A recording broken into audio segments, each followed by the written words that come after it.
Yan guys, oh. Hindi lang mason ng alam. Pati welding alam na, oh. Kabit ng bintana ng grills.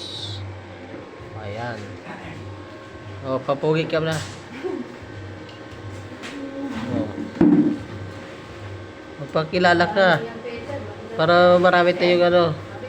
Marami tayong tawag nito, customer. Ha? Dito ka? Itawan ko na. Hanabi mo eh. Ayan.